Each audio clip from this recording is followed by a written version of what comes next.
ज्ञान और ध्यान में सभी आगे बढ़ रहे होंगे।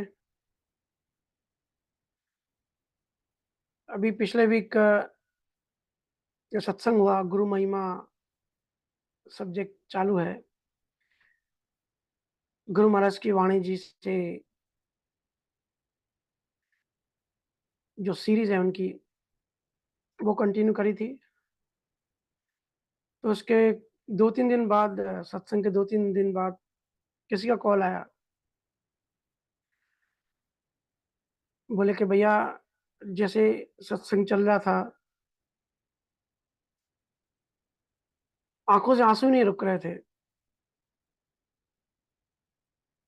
हालाँकि वो बोले कि मैं पुरुष हूँ और ऐसे मुझे कभी जल्दी रोना आता भी नहीं है। और ऐसा नहीं है कि गुरु महिमा मैंने फर्स्ट टाइम सुना हो। उन्होंने बोला कि पहले भी कई बार सुन चुके हैं। बोले लेकिन लास्ट में जी जो मैंने गुरु महिमा सुनी तो और उसके बाद जब रिकॉर्डिंग भी सुनी तो आँखों से आँसू बंद ही नहीं हो रहे हैं। उन्होंने पूछा कि ये रोना क्यों आता है? रोना तो स्त्री धर्म है। उन्होंने कहा कि मैं ऐसे ऐसे कभी जनरली जल्दी रोता भी नहीं हूँ। देखिए स्त्री हो या पुरुष हो, गुरु के सामने सब स्त्रैण हो जाते हैं। कबीर साहब ने भी कहा है, मैं राम की दुल्हनिया। ऐसे क्यों कहा है? और कृष्णा ने जो अर्जुन को ज्ञान दिया, अर्जुन का प्रेम, समर्पण और जैसे लास्ट वीक हमने चर्चा करी कि कैसे अलग-अलग योगों के द्वारा अर्जुन को ज्ञान दिए, कर्म योग, ज्ञान योग, पुरुषोत्तम योग, ऐसे कई तरह के योग बताए। लेकिन सबसे अंतिम और सबसे अल्टीमेट, सबसे बड़ा समर्पण योग, समर्पण मार्ग, भक्ति योग, वो बताया। इसलिए जो वो ज्ञान है कृष्ण का, उसको गीता कहते हैं। गीता भी देखो स्त्रीलिंग नाम है, उसको किसी कोई पुरुष का नाम नहीं दिया। या जो अष्टवक्र ने ज्ञान दिया जनक को, अष्टवक्र गीता कहते हैं। इसमें कुछ राज है, क्योंकि जनरली स्त्रियों में अहंकार बहुत कम होता है। उनमें प्रेम, भाव, समर्पण ये सब पहले से ही होता है।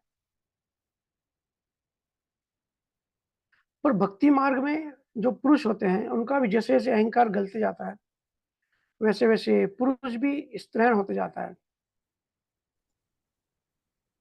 मतलब जो गुण है समर्पण का, क्योंकि पुरुष मतलब क्या, ईगो, अहंकार। पुरुष जल्दी किसी से प्रेम नहीं कर सकते। नेचुरल एक प्रकृति की एक डिज़ाइन ऐसी है।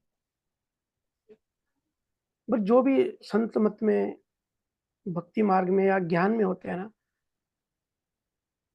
स्त्री पुरुष शरीर से तो अलग होते हैं, लेकिन जब आत्म भाव में पहुँच जाते हैं, वो सब एक हो जाते हैं। तीर्थंकर था मल्लिनाथ, वो कहते हैं इतना सरेंडर, इतना प्रेम में हो गया था, पूरे स्त्रीण गुण उनमें अंदर आ गए थे। तो उन्होंने बाद में उनका नाम चेंज करके मल्लिनाथ से मल्लीबाई कर दिया। प्रेम की फीलिंग्स होती हैं भक्ति मार्ग में और साइंटिफिक भी है। जब भजन सिमरन करते हैं या स्वरूप के लिए प्रेम उमड़ता है, भाव उमड़ता है, तब हमारे ब्रेन में भी न्यूरोलॉजिकल केमिकल्स रिलीज होते हैं,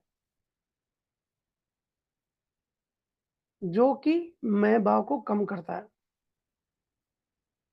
इससे किसी का झुकना, किसी को अहंकार झुकने नहीं देता। लेकिन निज नाम, नियक्षर और गुरु से एक श्रद्धा भाव पैदा होता है। एक प्रेम में मनोदशा हो जाती है। फिर धीरे-धीरे जैसे-जैसे डेवलपमेंट होता है, वही मनोदशा फिर पूरा दिन रहती है, फिर पूरी ज़िंदगी वो मनोदशा हो जाती है। और ये प्रेम संसारी प्रेम वाला नहीं है, संसारी प्रेम से ऊपर उठ के आध्यात्मिक प्रेम है। आध्यात्मिक प्रेम में पुरुष भी स्त्रियाँ बन जाते हैं। इसके लिए जो पुरुष संसार में जल्दी रोते नहीं है, भक्ति में गुरु के आगे उनको भी रोना आ जाता है। इसलिए कहते हैं भक्ति ज्ञान की माता है। लेकिन आप भाग्यशाली हो जो आपको रोना आ रहा है। ग्रुप प्रेम में जिनको रोना आता है वो भाग्यशाली होते हैं। ये कुछ हमारी फ़ोन पे चर्चा हुई थी। कभी ज़्यादा समय न गँवाते हुए गुरु महाराज की आगे की साखी लेते हैं। बहुत ही प्यारी-प्यारी साखियाँ कही हैं गुरु महाराज ने। गुरु महाराज आगे कहते हैं, जब वो अलग-अलग एग्ज़ाम्पल से अलग-अलग तरह से गुरु की महिमा कर रहे हैं, तो 7वें नंबर साखी में गुरु महाराज कहते हैं, राम किया गुरुदेव किसन शरण आया, गोरख समर्थ जान गुरु बिन नाव को आया, तीन देव को अंश दत्त बोले सतवाणी, गुरु दारणा 24 सुख महिमा गुरु जानी, गुरु सम जुग में कोई नहीं, देव बिसन अवतार, जन सुखिया गुरुदेव के शरणो रहो विचार।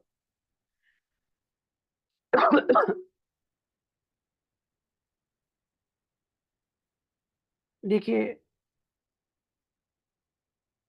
गुरु महाराज कहते हैं, राम किया गुरुदेव किशन शरणगत आया। गुरु महाराज कह रहे हैं कि जो राम थे, जो अवतार जिसको राम भगवान मानते हैं, वो भी गुरु के शरण में गए थे, उन्होंने भी गुरु किया था।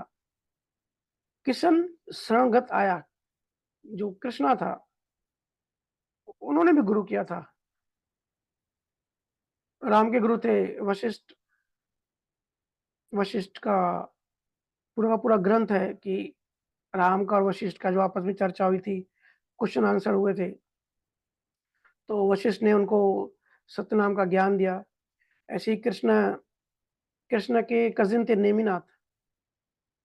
वो जब भी कृष्ण निकलते थे घर से, जब साथ रहते थे, तो नेमिनाथ को पैर पड़ के निकलते थे और उनके पास गए कि मुझको तत्व ज्ञान दो। लेकिन नेमिनाथ ने उनको शिष्य नहीं बनाया, उन्होंने बोला कि आप मेरे गुरु बनो। नेमिनाथ ने कहा कि क्योंकि हम कज़िन्स हैं। और ऐसा होता है फैमिली में, कहते हैं ना घर की मुर्गी दाल बराबर। नेमिनाथ ने कहा कि तुझे मैं शिष्य बनाऊँगा तो वैसी बात जमेगी नहीं। तो उन्होंने फिर दुर्वासा के पास भेज दिया। बोले कि दुर्वासा के पास जाओ और जो है वो उससे ज्ञान लो। हालाँकि ऑलरेडी कृष्णा को कपिल मुनि से सांख्य योग था ही। गुरु महाराज कहते हैं राम ने, कृष्ण ने, सबने गुरु किया है। आगे कहते हैं, गोरख समर्थ जान गुरा बिन नायक नाव को आया, तीन देव को अंश दत्त बोले सतवाणी। गुरु महाराज कहते हैं जो गोरखनाथ थे वो बहुत समर्थ थे, लेकिन समर्थ किसने बनाया? उनके गुरु मच्छिंद्र नाथ ने। गुरा बिन नाव को आया, गुरु बिन वो कुछ नहीं कर सकते थे, जो उनके गुरु थे मच्छिंद्र नाथ। कहते हैं गुरु गोरखनाथ ने बहुत सारी विद्या खोजी और गुरु गोरखनाथ की जो एज थी, उम्र सबसे लंबी थी। अभी कलयुग में इतना इतनी उम्र किसी की नहीं थी। लगभग 800 से 1000 वर्ष की आयु उनकी रिकॉर्ड में है। उन्होंने अलग-अलग साधनाएँ करी, अलग-अलग विद्या खोजी। गुरु महाराज कहते हैं वो जो समर्थ बने अपने गुरु के कारण बने। तीन देव को अंश दत्त बोले सतवाणी। कहते हैं जो दत्तात्रेय थे, वो तीन देव के अंश से उनकी उत्पत्ति हुई थी। गुरु दान 24 सुख महिमा गुरु जानी, उन्होंने भी 24 गुरु किए थे, गुरु महिमा करी थी। अलग-अलग गुरुओं से काफ़ी डिटेल्ड इसमें व्याख्या है। 5 जो तत्व हैं, 5 महाभूत, जल, अग्नि, आकाश, वायु, ऐसे बहुत सारे टोटल 24 गुरु उन्होंने किए थे। सुख महिमा गुरु जानी, जो सुखदेव थे, उन्होंने भी अपने गुरु जनक की बहुत महिमा करी। सुखदेव की कहानी हमने पहले ली हुई है चर्चा में कि कैसे वो स्वर्ग में गए, उनको तो ज्ञानी थे, उनको वहाँ पे एंट्री नहीं मिली। बोले तू निगुरा है, तेरे पास गुरु नहीं है। फिर वो गए, भटके, जनक को अपना गुरु बनाया, जनक से वो तत्वों का ज्ञान लिया। तो गुरु महाराज कहते हैं, गुरु दान 24 सुख महिमा गुरु जान, गुरु सम जुग में कोई नहीं, देव विसन अवतार। गुरु महाराज कहते हैं कि गुरु जैसा दुनिया में दूसरा कोई नहीं है।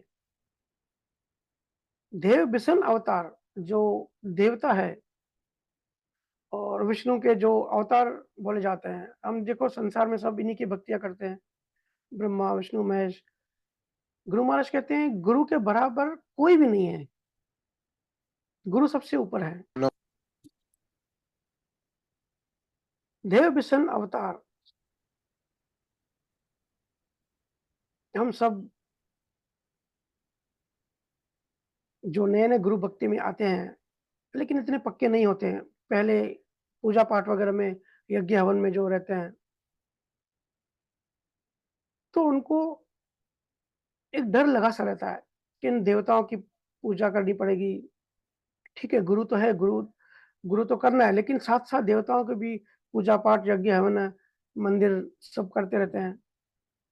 लेकिन गुरु महाराज कहते हैं कि अब अवतारों की ये जो अवतार हैं, ये बराबर भी नहीं कर सकते गुरु के। जन सुखिया गुरुदेव के शरण रहो विचार। गुरु महाराज कहते हैं कि गुरु के शरण में रहो। गुरु की देखो अलग-अलग एंगल से, अलग-अलग पॉइंट ऑफ व्यू से, क्योंकि गुरु महाराज जिसको बता रहे थे, उनके मन की अवस्था और अलग-अलग एंगल से किस तरीके से एग्ज़ाम्पल देख के समझा रहे हैं कि गुरु सबसे बड़ा है। और सारे केवल ज्ञानियों ने गुरु महिमा करी है कि अगर संसार में उलझना है तो संसारी भक्तियाँ करो, यज्ञ हवन, पूजा पाठ, देवों को खुश करो। लेकिन अगर मोक्ष चाहिए तो सिर्फ़ एक ही है, सतगुरु के शरण।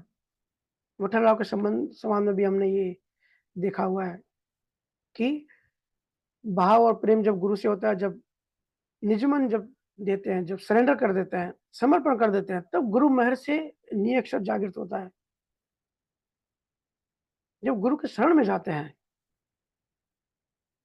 ऐसा नहीं है कि सिर्फ़ गुरु महाराज ही गुरु महिमा कर रहे हैं। देखो, जितने भी ऋषि मुनि शिव पुराण, ब्रह्मा पुराण कुछ भी पढ़ेंगे ना, हर जगह गुरु की महिमा है ही। और यही रीज़न है कि हिंदुस्तान में बच्चा पैदा होता है और कुछ पता हो ना पता हो, गुरु को नमस्कार करना ये ज़रूर एक डीएनए में उसके होता ही है। और इसी के लिए पाखंड भी खड़ा हो जाता है। इसी के लिए फिर सो कॉल्ड गुरु भी आ जाते हैं, फिर आश्रम बन जाते हैं। केवल ज्ञानी जो भी निरक्षर सतगुरु होते हैं, किसी भी सतगुरु का कोई अलग से रामद्वारा, गुरुद्वारा, आश्रम नहीं होता। गुरु जहाँ बैठ जाते हैं वही उसका रामद्वारा होता है। लेकिन हमको आदत पड़ जाती है, हम ऐसे झुक नहीं सकते। फिर ऐसे मेकअप हो जाता है कि भाई बाल बड़े करने हैं, दाढ़ी लंबी करनी है, लाल कपड़े पहनने हैं, आश्रम खोलना है। तो जैसे ये हम मेकअप देखते हैं, ऐसा एनवायरनमेंट देखते हैं ना, तो हम समझते हैं कि ये गुरु है। भले हम कुछ सोचे ना, समझे ना, परख ना करें, भले आश्रम वाले गुरु को बेसिक ज्ञान भी ना हो, तो भी हमारे झुक जाते हैं। क्योंकि गुरु महिमा इतनी हुई हिंदुस्तान में, पूरी दुनिया में कहीं नहीं हुई जितनी हमारे देश में हुई।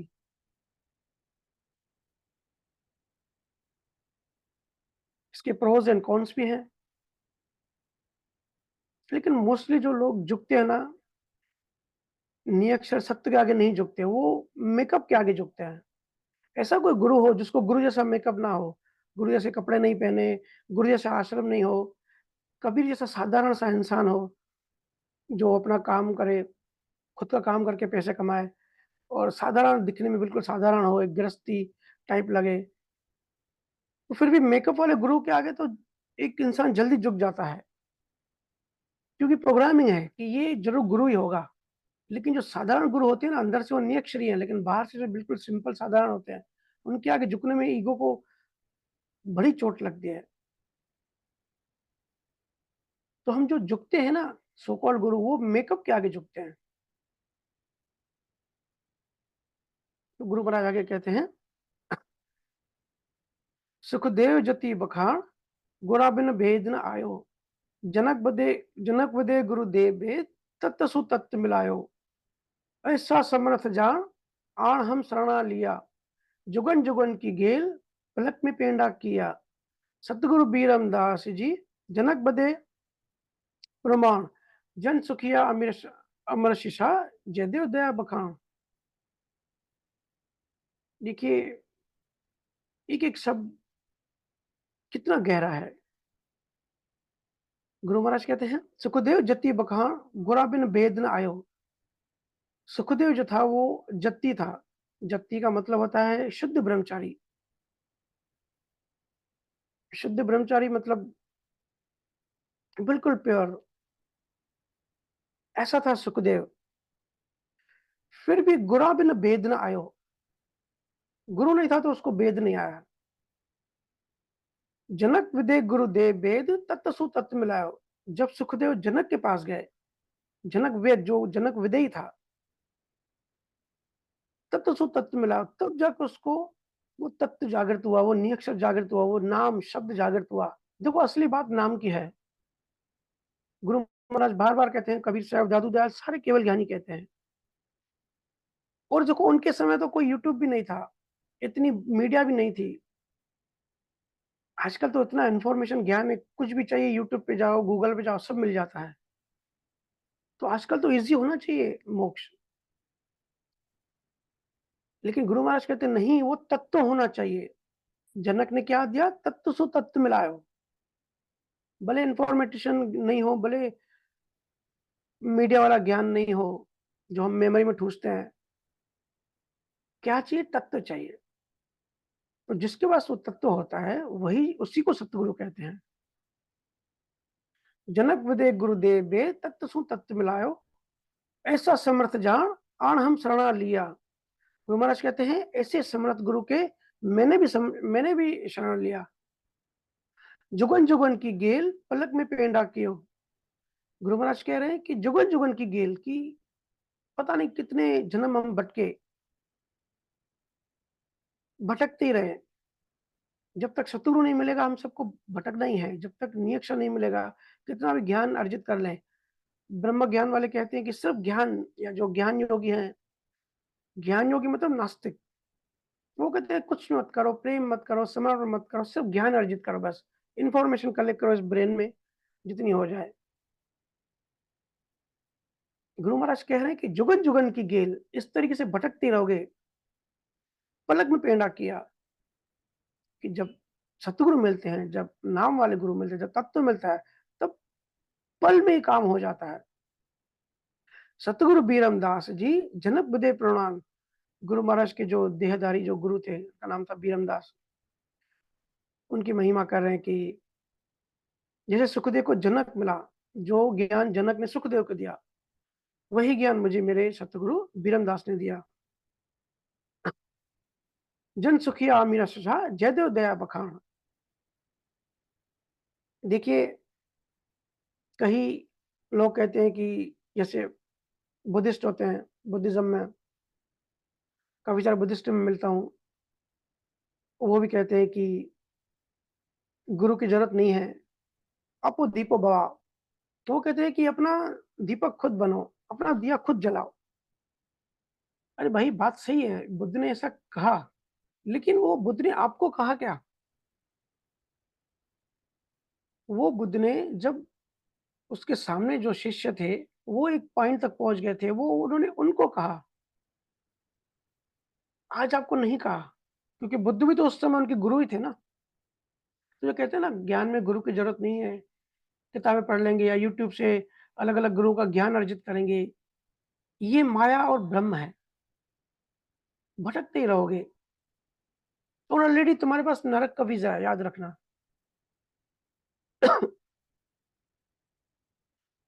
गुरु महाराज ने अपने देहधारी गुरु बीरेंद्र दास की इतनी महिमा करी, और इस पे भी डिबेट चलता है कि देहधारी गुरु की जरूरत नहीं है।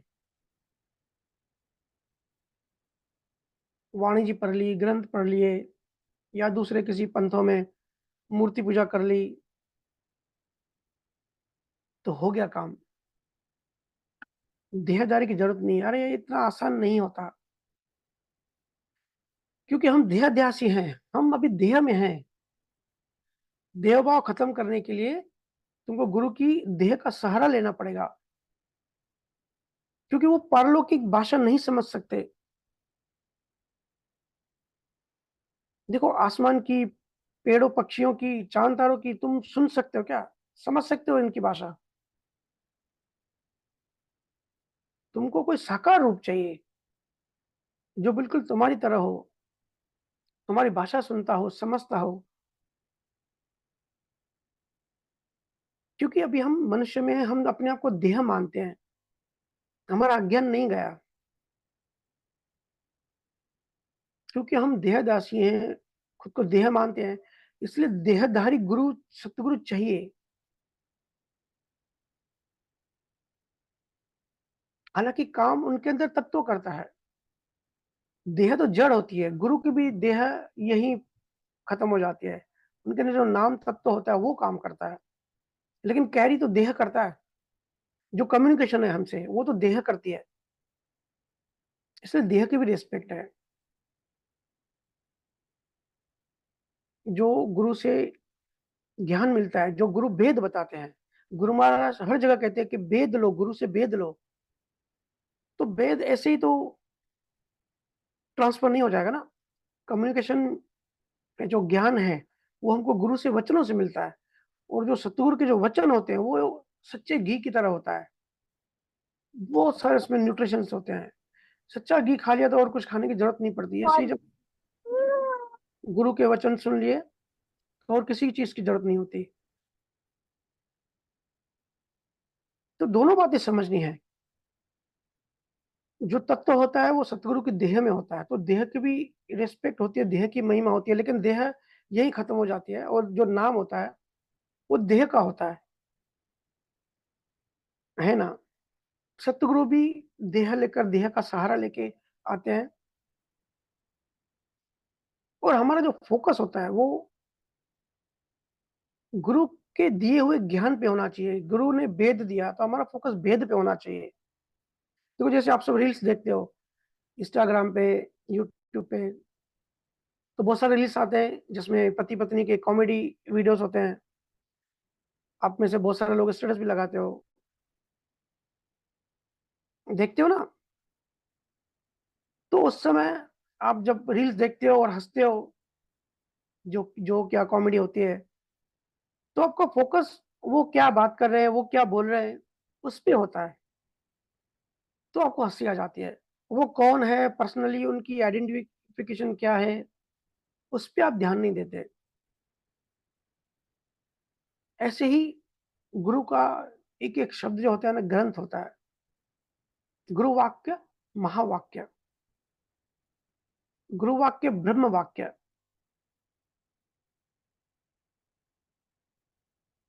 इसलिए हर सतगुरु की, जिनके अंदर नियक्षर है, हर सतगुरु ने देहधारी गुरु की महिमा करी है। तो गुरु महाराज आगे कहते हैं, जन सुखिया अमरीश रहा, जय देव दया बखान। यहाँ गुरु महाराज कहते हैं कि जैसे राजा अमरीश था, जयदेव था, अमरीश जो था वो संत था, मतलब नेक्स्ट संत था। तो उनकी कहानी है कि जब दुर्वासा ने अपने बालों से उनके पीछे, एक शराब के कारण बालों से एक राक्षसनी छोड़ दी अमरीश राजा के पीछे, क्योंकि अमरीश राजा नियक्षरी नामधारी संत थे। तो जो भी नामधारी संत होते हैं ना, जिनके अंदर तत्व होता है, उनको ऐसी चीजें अफेक्ट नहीं करती। तो वो जो श्राप था, वो जो राक्षसनी था, जो प्रकोप था, वो दुगनी ताकत से वापस दुर्वासा के पीछे लग गया। लास्ट वीक हमने चर्चा करी ना कि नाम बॉडीगार्ड होता है। तो दुर्वासा ने देखा कि ये राक्षसनी तो अभी मेरे पीछे आ गई, तो वो भागते रहा। इधर-उधर भटका, कहीं उसको सहारा नहीं मिला। विष्णु के पास गया, अलग-अलग जगहों पे गया कि राक्षसनी से बचाओ। तो उनको बोले कि उसी नामधारी, उसी तत्व रूपी गुरु के पास जा, वही तुझे बचाएगा, क्योंकि उनका वचन खाली नहीं जाता। तो कहानी कहती है कि वो अम्बरीश के पास आए और फिर अम्बरीश राजा ने दया करके, कृपा करके उनको जो है बचा लिया। ऐसी जयदेव की कहानी है कि जयदेव जो थे, वो इतने दयालु थे, इतने इतने कोमल मन के थे कि जिस चोर ने उनकी पिटाई करी, उनके हाथ-पाँव तोड़े, उनके ऊपर ही उन्होंने कृपा करी, उसको ही धन दिया। कहने का मतलब कृपालु थे। तो गुरु महाराज कह रहे हैं कि अम्बरीश जैसा ज्ञानी, जयदेव जैसा अगर दयालु होगा, अगर ये सब है, लेकिन निअक्षर नहीं है, तो भी काम नहीं बनेगा। निअक्षर चाहिए, तत्व चाहिए, नाम चाहिए। आगे कहते हैं, सतगुरु सत्ता समाज जाय ब्रह्मांड नगर किया, परमार्थ के काज देह जुग बांसा लिया, बड़बागी सो जीव शरण सतगुरु की आवे, काग पलट हंस होए, कीट सो ब्रंग कहावे, जन सुखिया गुरुदेव की महिमा कही न जाए, अब सही सा कर लिया शिष्य को चरण लगाए। गुरु महाराज कहते हैं, सतगुरु सत्ता समाज जाय ब्रह्मांड नगर कीजिए। गुरु महाराज कहते हैं कि जो सतगुरु हैं, वो तो सत्य की समाधि में होते हैं। तो मेरे जो गुरु हैं, वो भी समाधि में थे। जय ब्रह्मांड नगर किया, वो तो ब्रह्मांड के ऊपर, जैसे दशम द्वार है, उसके ऊपर उनका घर है। देखो, हमने भी कई बार चर्चा करी है कि दशम द्वार जब खुल जाता है, उसके ऊपर जो दशम द्वार के ऊपर कोई जीव एस्टेब्लिश होता है, तो वो उसका असली घर होता है।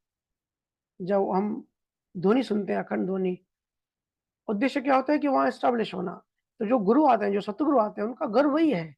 गुरु महाराज कहते हैं, सतगुरु सत्ता समाज जाय ब्रह्मांड घर किया, वो तो समाधि में ही है, सत्य की समाधि में। समाधियां भी देखो, वैरायटी होती है समाधि की भी, समाधि भी बहुत सारी होती है, लेकिन यहाँ गुरु महाराज सत्य की समाधि की बात कर रहे हैं, मतलब नाम वाली समाधि।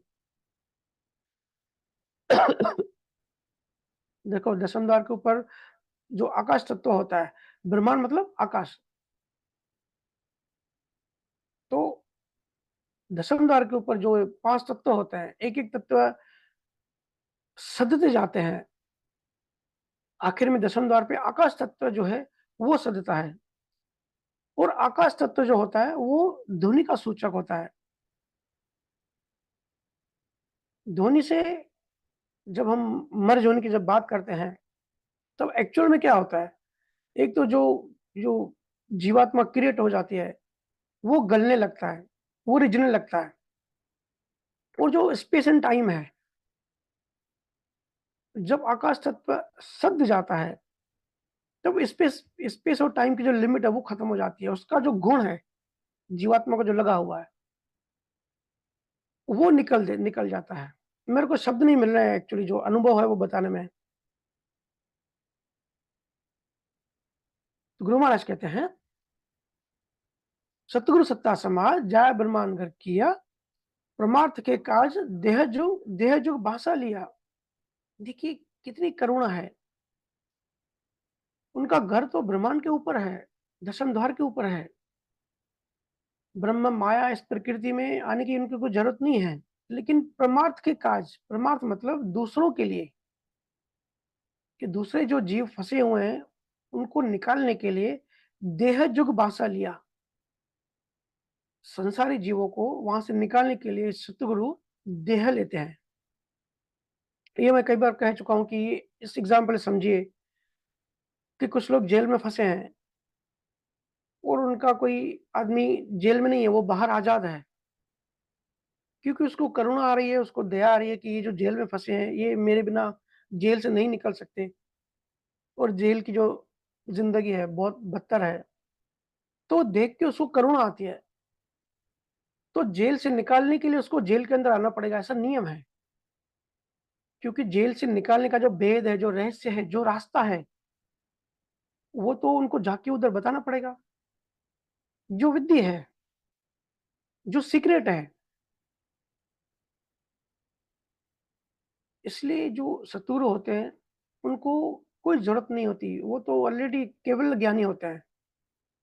लेकिन परमार्थ के कारण उनको जेल में आना पड़ता है, इस प्रकृति में आना पड़ता है, प्रकृति के नियम फ़ॉलो करने पड़ते हैं, गुरुमंडल से उनको बहुत नीचे आना पड़ता है। और अगर हम में से कोई लोग अच्छे घर में रहते हो, अच्छे बंगलों में रहते हो, अच्छे फ्लैट में रहते हो, तो 1 हफ्ता किसी झोपड़पट्टी में या थोड़े कम जो बैरक के रो हाउस बोलते हैं ना, रो हाउस में जाके रह के देखो, तकलीफ होगी, नहीं रह पाओगे। तो सतगुरु की कितनी महिमा है, कितनी उनकी करुणा है। जो ब्रह्मांड के बादशाह हैं, वो अपना आद घर, अपना असली घर छोड़ के नीचे आते हैं प्रकृति में। क्यों? हम सब के लिए। देह जुग भाषा लिया, यहाँ के देह लेते हैं और देह फिर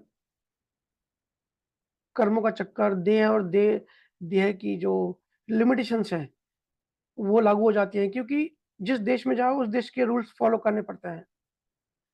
वो सतगुरु जो होते हैं, वो प्रकृति के नियम नहीं तोड़ते, प्रकृति में रह के मतलब सिस्टम में रह के सिस्टम से बाहर निकालते हैं। ऐसी सतगुरु की बहुत महिमा है। शब्दों में तो बहुत कम बताया जा सकता है और वो देह लेते हैं क्योंकि अलग-अलग टाइप के जीव होते हैं। सबका मन अलग होता है, सबकी भाषा अलग होती है, सबकी थिंकिंग प्रोसेस अलग होती है, सबका चित्त अलग होता है, सबके चित्त में जो पिछली डेटा है, वो अलग है। तो हर जो गुरु होते हैं, उनको खुद को तकलीफ देके अलग-अलग हर गुरु की अपनी-अपनी स्टाइल होती है। जैसे कबीर साहब थे, अब कहानी हम पहले सुन चुके हैं कि उनके घर जो एक शिष्य आया था, वो बार-बार रिक्वेस्ट कर रहे थे कि मुझे नाम दो, मुझे शब्द दो। तो कबीर साहब बोले कि जाके काम कर, घर का बाहर साफ-सफाई कर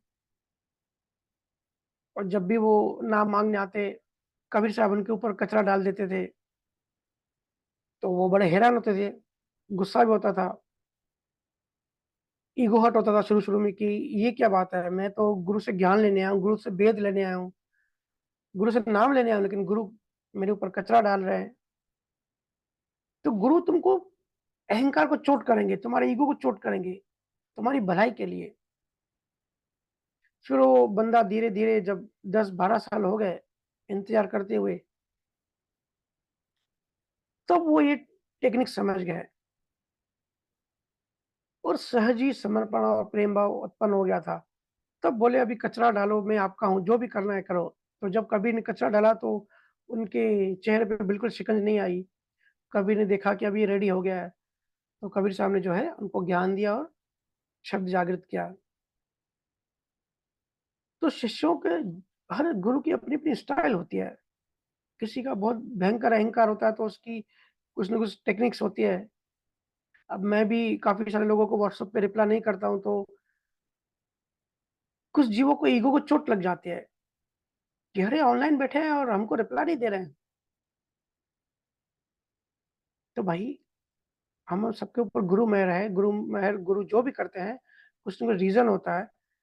हर गुरु की अपनी स्टाइल, अपना एक काम होता है, काम करने का तरीका होता है। ठीक है? तो गुरु महाराज आगे कहते हैं, "बड़भागी सो जीव, शरण सतगुरु की आवे, काग पलट हंस होए, कीट सो ब्रह्म कहावे। जन सखिया गुरुदेव की, महिमा कभी न जाए। आपसे रिश्ता कर लिया, शिष्य को चरण लगाए।" गुरु महाराज कहते हैं कि बड़भागी सो जीव, वो जीव बड़ा भाग्यशाली होता है। शरण सतगुरु की आवे, जिसको गुरु की शरण मिलती है, जिसको झुकना आ गया, वो बड़ा बड़भागी है। दुनिया में सारी चीज़ें कर्मों से मिलती है, लेकिन गुरु करुणा, गुरु मेहर, गुरु से नाम, ये सिर्फ़ सतगुरु की मेहर से मिलता है। अगर किसी को पैसा मिल रहा है, संसार मिल रहा है, तो वो तो आपको वैसे ही मिलना है, क्योंकि वो आपका ही है, आप वैसे कर्म बना के आओ, हर चीज़ कार्मिक रिलेशन है। जैसे आप ट्रेन में जाते हो, टिकट कन्फर्म होती है, तो टीसी आपको वो सीट देके एहसान थोड़ी करता है, वो तो सीट आपकी है ही, आपने बुक करी है, वो आपको मिलनी है। ऐसे ही संसारी चीज़ें जो भी है, इवन संसारी रिश्ते,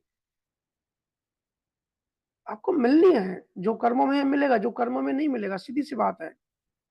लेकिन अगर कोई सतगुरु की शरण में गया, उसको इतनी बुद्धि, इतनी ज्ञान आ गया कि सतगुरु शरण में जाना चाहिए, तो वो बड़ा बड़भागी है, मतलब भाग्यशाली है। क्योंकि मन जो है, चित्त जो है, वो जल्दी शरण में जाने नहीं देगा। लेकिन उसके बाद भी जो अपने चित्त को जीत के गुरु के शरण में गया, मतलब बड़ा भाग्यशाली है। "काग पलट हंस सोहे, कीट सो बृंग कहावे।" गुरु महाराज कहते हैं कि "काग पलट हंस सोए", वो जो जीव होता है, जो सतगुरु की शरण में जाता है, अगर सतगुरु के शरण में गया, तो सतगुरु उसको "काग पलट हंस सोए", मतलब कौवे से हंस बना देते हैं। हम सब जो भी है ना, जो भी शरीर में है, जीवित हैं, 3 लोक 14 भुवन के देश में रहते हैं, प्रकृति में हम सब जो हैं अभी फँसे हुए हैं, हम सब कौवे की तरह हैं। गुरु महाराज कहते हैं, जो गुरु की शरण में जाता है, गुरु उसको कौवे से हंस बना देता है। कीट सो भ्रंग कहावे, जो कीट होती है, जो इल्ली होती है ना, कीड़े टाइप, वो ज़मीन पे घूमती है, लेकिन जब भँवरे के संपर्क में आती है, तो भँवरा क्या करता है, उसको उसको लेके ऊपर उठाता है। तो गुरु महाराज कहते हैं कि कीट-सो भ्रंग कहावे, वो जो कीट है, वो जो इल्ली है, वो फिर ज़मीन से ऊपर उठ जाती है, जब गुरु की शरण में आते हैं। जन सुखिया गुरुदेव की महिमा कही न जाए। गुरु महाराज कहते हैं कि गुरु की या सतगुरु की महिमा कही न जाए। मैंने कहा ना कि शब्द बहुत कम पड़ते हैं। हम सब जब भी गुरु की बात करते हैं, बड़े भावुक हो जाते हैं, और भावुक होना भी चाहिए। भावुक होना मतलब हमारा जो चित्त है, कोमल चित्त बनने की राह पर है। क्योंकि सतगुरु का जो सत्संग होता है ना, वो बुद्धि में नहीं आता, अनुभव में आता है। एक अलग दुनिया महसूस होती है, और वो सिचुएशन ऐसी होती है जो दूसरों को समझा नहीं सकती। हम खुद तो अनुभव कर सकते हैं, हम सब कर भी रहे हैं, लेकिन सिचुएशन दूसरों को नहीं समझा सकते। आप सरी सरी का कर लिया, शिष्य शिष्य को चरण लगावे। गुरु महाराज कहते हैं कि जो असली सतगुरु होते हैं, वो शिष्य को अपने जैसा बना देते हैं। आप सरीसा कर लिया, जो वो खुद होते हैं अपने जैसा ही कर लेते हैं, उनको अपनी चरणों में लगा के। उनका इतना ऑपरेशन करते हैं, उनको इतना ज्ञान देते हैं, उनको इतना भेद देते हैं कि गुरु जैसा ही बना देते हैं। ऐसा नहीं है कि एक सो कॉल्ड गुरु है और आश्रम खोल लिया और शिष्य बना रहे हैं। वो कहते हैं कि मैं गुरु और आप शिष्य, और अल्टीमेट आप शिष्य ही रहेंगे। गुरु महाराज कहते हैं ऐसा नहीं है। सतगुरु जो होते हैं, वो दशम द्वार के बाद सब एक हो जाते हैं, अपने साथ मिला लेते हैं, अपने जैसा बना देते हैं। लेकिन जितनी भी सतगुरु महिमा है, सतगुरु तो अपनी तरफ से बहुत सारे मेहनत करते ही हैं, बहुत सीक्रेट तरीके होते हैं, गुरु के अलग-अलग कार्य होते हैं, बहुत सारे जन्म लेके गुरु आते हैं, अपने-अपने जीवों को ले जाते हैं। लेकिन बात अगर हम जीवों की करें, हम शिष्यों की करें, तो ऐसा नहीं है कि सिर्फ़ चुपचाप बैठ जाना है कि भई सब गुरु ही करेंगे, हमको कुछ करना नहीं है। जो भी वेद गुरु ने दिया है, वो वेद वो आगे हमको माननी है। चलना तो खुद को ही पड़ता है। जैसे आपके बच्चों को होमवर्क मिलता है, तो होमवर्क आप करते हो या बच्चों से करवाते हो? बच्चों से करवाते हो ना? ऐसे ही गुरु आपको वेद देंगे, लेकिन चलना तो आपको खुद ही है। अगर गुरु कोई विद्धि दे रहे हैं, गुरु कोई बता रहे हैं कि इस तरीके से स्थान स्थान खुलता है और इस स्थान पे इतनी देर रोज़ सुमिरन करना है, तो उसमें कुछ राज़ होगा। हम कुछ ना करें और बस सतगुरु सब कुछ सतगुरु करे, इस भान में भी नहीं बैठना है। गुरु तो हर वक़्त आँखें खोलते रहता है, पल-पल हमारे अंदर में और बाहर में हमारी आँखें खोलते रहता है। सिकंदर पूरी दुनिया जीत के जब हिंदुस्तान आया, तब उनको एक गुरु से मुलाकात हुई। गुरु ने उनको समझाया कि भाई सिकंदर, पूरी दुनिया जीत के अंत में हासिल कुछ नहीं होगा। जो आनंद तू बाद में लेने वाला है, वो आनंद मैं अभी आनंद में हूँ। बैठ मेरे साथ अभी पेड़ के नीचे, मैं तुझे ज्ञान देता हूँ। लेकिन सिकंदर ने कहा नहीं, मुझे दुनिया जीतनी है। अपनी माँ को दिखाना है कि देखो मैं दुनिया जीत गया।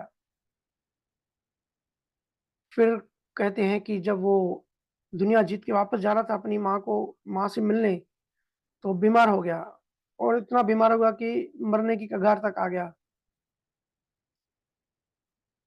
तो उसको बताया गया कि अभी तेरे पास ज़्यादा टाइम नहीं है। तो वो इतनी भीख माँग रहा था, सैनिक भेजे कि उसी गुरु को ढूँढ के आओ, कि मुझे सिर्फ़ 24 घंटे दे दो कि मैं अपनी माँ से जाके मिल सकूँ। उस 24 घंटे के बदले जितना मैंने पैसा कमाया, जितने देश जीते, जितनी दौलत कमाई, जो भी कमाया है, पूरा राज-पाट सब ले लो, लेकिन 24 घंटे की सांसें दे दो। लेकिन कैसे पॉसिबल है? जो गुरु ने जगाने की कोशिश की तब जगा नहीं, और मोस्टली हम सब अंत में ही जगते हैं। जब आईसीयू में पड़े होते हैं ना, 80 साल के हो जाते हैं, जब आईसीयू में पड़े होते हैं, तब याद आती है, अरे ये रह गया, ये नहीं किया, वो नहीं किया। और जब घरवाले भी बोझ बोझ फ़ील करते हैं कि ये बोझ है, कौन इतनी सेवा करे, उम्र भी हो गई है अभी, जल्दी इसके प्राण छूटे। तो उसको ये अनुभव होता है, ये फ़ील होता है कि सब लोग अभी चाह रहे हैं कि मेरे मर जाऊँ। ये लोग मेरी सेवा करने में परेशान हो गए हैं। तो उस समय उसको बेड पे रोने पछताने के अलावा कुछ बचता ही नहीं है। इसलिए जहाँ भी हैं, जैसे भी हैं, जिस भी उम्र में हैं, सतगुरु के शरण में रहो, ताकि अंत में पछताना नहीं पड़ेगा। असली चीज़ जो थी वो हम लेके जा रहे हैं, चाहे उसके बाद हमारी बाहर की दुनिया कैसी भी रही। हमको मटेरियलिस्टिक लाइफ़ मिली, गाड़ी बंगले मिले या नहीं मिले, अंत में रोना नहीं पड़ेगा। क्योंकि गुरु इन चीज़ों से बाहर निकालते हैं।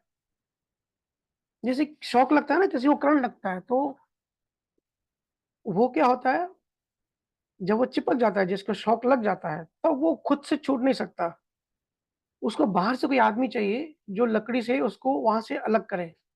होता है ना, जब किसी को करंट लगता है, जब चिपक जाता है, जब शॉक वेव्स आती है, तब बाहर से कोई उसको डंडा मारता है। क्योंकि वो खुद की ताकत से अलग नहीं हो सकता। क्यों नहीं हो सकता? क्योंकि इलेक्ट्रॉन की जो पावर है, वो उसके शरीर से ज़्यादा ताकतवर है। तो इलेक्ट्रॉन ने पकड़ लिया उसके शरीर को। ऐसे ही हम सबको प्रकृति ने पकड़ के रखा है। हम सब चिपके हुए हैं, हमको करंट लग रहा है, रो डेली बेस पे हमको शॉक लग रहा है। अब हम खुद की ताकत से नहीं निकल सकते, हमको सतगुरु चाहिए, जो डंडा मार के हमको अलग कर दे, हमको मुक्त कर दे, हमको आज़ाद कर दे।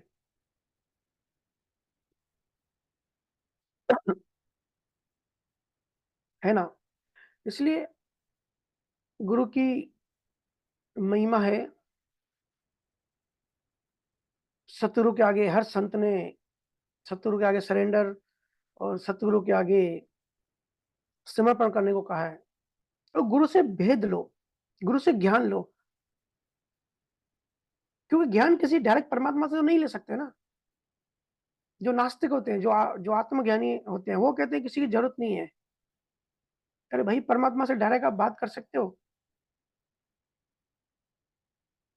याद रखना, अगर परमात्मा नहीं मिला तो गुरु का आसरा ले सकते हो, लेकिन गुरु नहीं मिला तो कौन से परमात्मा से आसरा लेने जाओगे? कहाँ जाओगे? कैसे जाओगे? ना कोई विधि है, ना कुछ रास्ता है।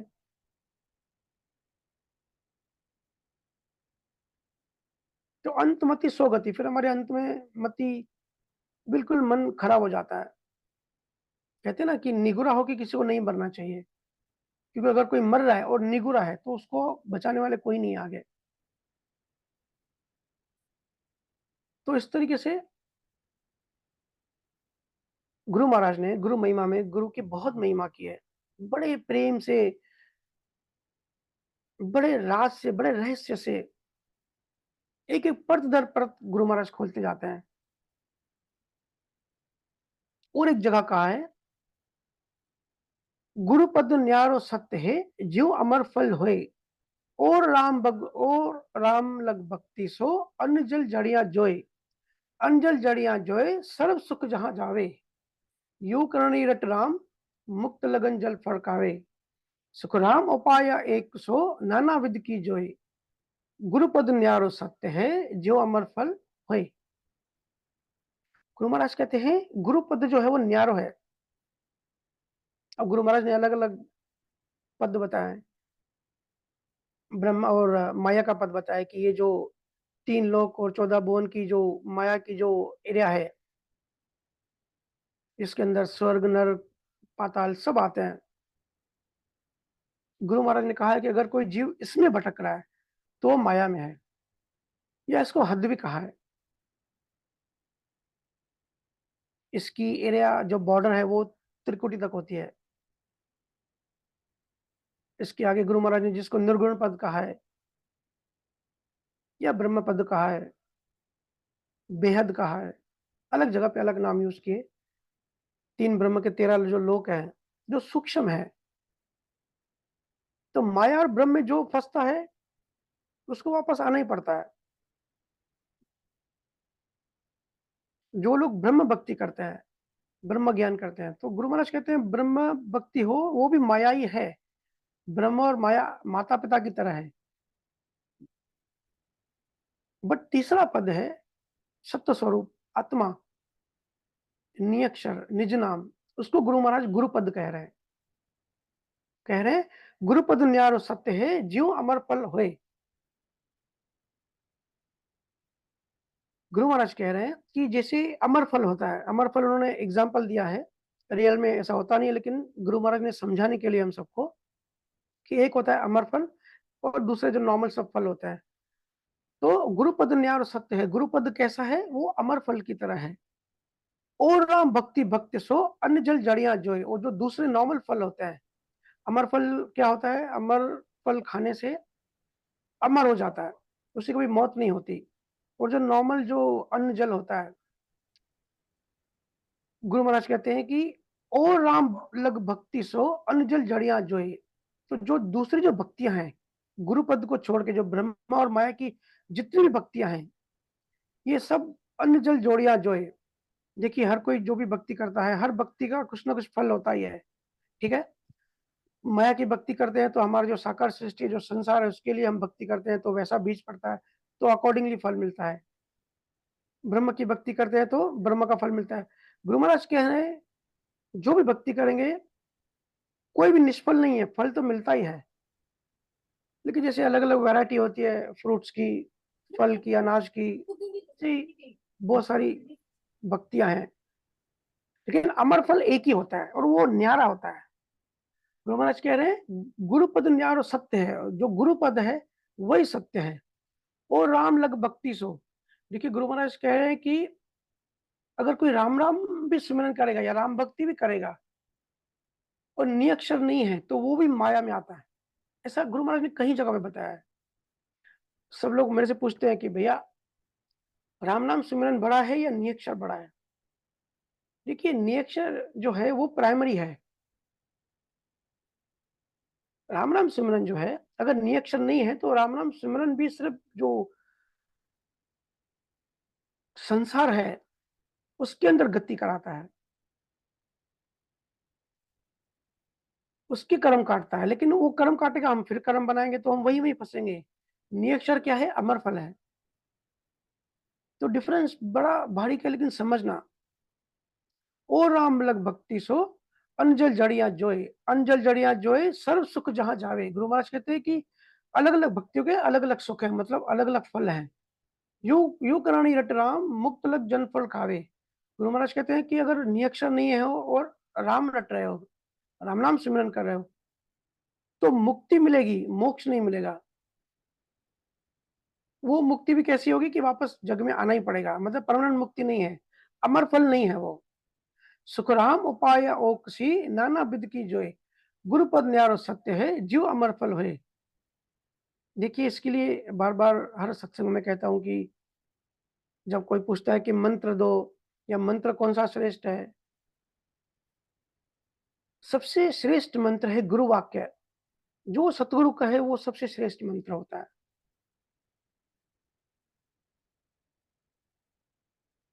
नियक्षर है, उसके बाद अगर गुरु ने वेद दिया नियक्षर के साथ इस तरीके से सिमरन करो तो वो काम करता है। लेकिन नियक्षर नहीं है, ऐसे ही 5-5 घंटे राम-राम रट रहे हो, उसका भी फल है, ऐसा नहीं है, निष्फल तो वो भी नहीं है, लेकिन मोक्ष नहीं है। हाँ, ये है कि गति अच्छी होती है। गुरु महाराज ने फल-फूल ग्रंथ में बताया है कि उसकी गति बहुत अच्छी होती है, शरीर बड़ा अच्छा मिलेगा और बड़ा बड़ा राजाशाही और मतलब अच्छा मनुष्य जन्म मिलेगा, लेकिन मोक्ष नहीं मिलेगा। ऐसे ही कह रहे हैं, काम सर्व एण जग का कहिया करे सब आए, पर चीजा की परीक्षा किस्मत की वो जाए। किस्मत की भी जाए ज्ञान एण आसे जाही, लाख कहो कोई आन समस्त घट के माही। सुखराम नाम सत दुर्लभ है, सिमरन सहज उपाय। पण वेदा वेद में वेद रे किम दर्शावे लाए। देखिए कितना एक एक वर्ड में कितनी गहराई है। ऐसे हम पढ़ तो लेते हैं, बहुत सारे लोग तो वाणी जी भी पढ़ लेते हैं बड़ी आसानी से और समझते हैं कि हमने मीनिंग कर ली, लेकिन मीनिंग करना अलग बात है और उस गहराई को अनुभव करना अलग बात है। गुरु महाराज की वाणी जी को हम अनुभव वाणी कहते हैं, मतलब अनुभव वाणी। जो गुरु महाराज ने ज्ञान दिया वो हमको भी अनुभव करना है। तो जब अनुभव से एक-एक साखी जब अनुभव करेंगे खुद, उसकी गहराई अनुभव करेंगे, तब आपको भी रोना आएगा। गुरु महाराज कहते हैं, काम सर्व एण जग का कहिया करे सब आए, पढ़ चीजा की परीक्षा किस्मत की वे जाए। गुरु महाराज कह रहे हैं कि देखो अगर किसी को कुछ काम कराना हो तो उसको बता दो, तो बताने से तो कोई भी काम हो जाता है, कोई भी काम करके आ जाएगा। कहिया करे सब आए, पढ़ चीजा की परीक्षा किस्मत की भी जाए। लेकिन उसकी परीक्षा किस तरीके से करोगे? किस काम का इसकी समझ आई कि नहीं आई? इसको अनुभव हुआ कि नहीं हुआ?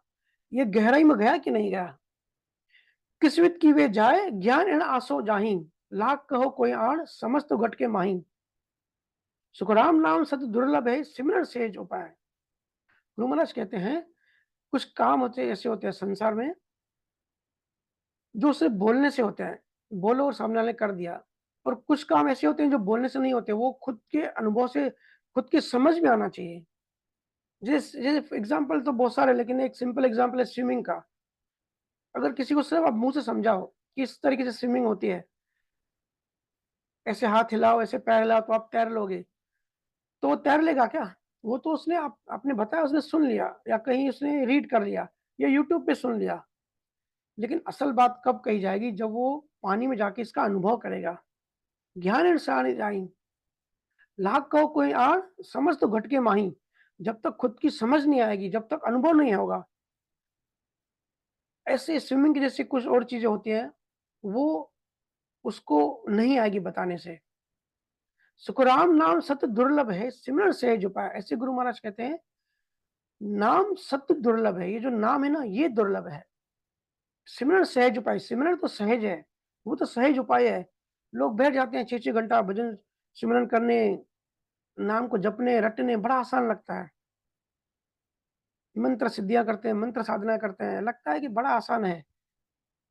यज्ञ हवन करते हैं, जो कर्मकांड लिखे होते हैं, वो एक्टिविटीज़ करते हैं और समझते हैं कि भई हम मोक्ष की यात्रा में हैं। काश इतना आसान होता। सुखराम नाम सत्य दुर्लभ है, ये जो नाम है, ये जो सत्य है, ये दुर्लभ है। पर वेदा वेद में वेद रे किम दर्शावे लाए। गुरु महाराज कहते हैं, वेदा वेद में वेद रे, अलग-अलग चीज़ों की अलग-अलग भेद होता है। हर काम का भेद समझना पड़ेगा। ऐसे ही भक्तियों का भी भेद समझना पड़ेगा। कौन-सा मंत्र का गुण क्या होता है? कौन-सा मंत्र हमको कहाँ ले जाएगा? हम सरेंडर हो रहे हैं, लेकिन किसके आगे हो रहे हैं? हम हम किसी गुरु के आगे सरेंडर हो गए। हमने सोचा कि भई गुरु के आगे सरेंडर, समर्पण तो सभी कहते हैं, तो हम भी हो गए। लेकिन वो गुरु खुद ही अगर माया की भक्ति करता हो, तो ये भेद हमको समझना होता है। क्योंकि जो निरक्षर संत होता है, वो सिर्फ़ एक परमात्मा की बात करेगा, सिर्फ़ सत्य स्वरूप की बात करेगा। माया और ब्रह्म की भेद की, लिमिटेशंस की, जितने भी अलग-अलग लोक हैं, उन लोकों में वो जाने के लिए प्रेरित नहीं करेगा। सीधा अल्टीमेट बात, कहता हूँ ना, उद्देश्य हमेशा बड़ा रखो। और वेदा वेद में वेद रे किम दर्शावे लाए। और एक जगह कहते हैं, बहुत प्यारी साखी है, मैं जब साखी पढ़ रहा था तो मुझे भी बड़ा रोना आ रहा था। राड़े रहा न बाक्सी, अन्न सु भूख न जाए, जल सु तृष्णा न बुझे, बहु जल पियो आए, बहु जल पियो आए, नींद सु नींद न जावे, इन करनी सु कर्म, कर्मा को छेह न आवे, सुखराम कहो वहाँ चीज कहो, और फिर न लागू आए। देखिए, गुरु महाराज कहते हैं, राड़े रहा न बाक्सी, जिससे झगड़े से झगड़ा नहीं मिटता। कहते हैं ना, हम जैसे घर में नॉर्मली बात की, भाई झगड़े से झगड़ा करोगे, अगर किसी के द्वेष है, द्वेष से द्वेष करोगे तो द्वेष से द्वेष नहीं मिटता है, अंधेरे से अंधेरा नहीं मिटता है। गुरु महाराज कह रहे, राड़े रहा न बाक्सी, अन्न से भूख न जाए। अन्न खाने से भूख नहीं जाती। अन्न खाने से भूख नहीं जाती, इसका मतलब ये है कि जैसे हम अन्न खाते हैं, भूख लगती है, हम अन्न खाते हैं, लेकिन भूख परमानेंट मिट जाती है क्या? थोड़ी देर में फिर भूख लगती है ना, 4-5 घंटे बाद। जल सु तृष्णा न बुझे, बहुत जल पियो आए। गुरु महाराज कहते हैं कि जब प्यास लगती है तब क्या करते हैं? जल पीते हैं। बहुत जल पियो आए, कितना भी जल पियो, प्यास नहीं मिटती। फिर 3-4-5 घंटे बाद फिर क्या होता है? प्यास लगती है।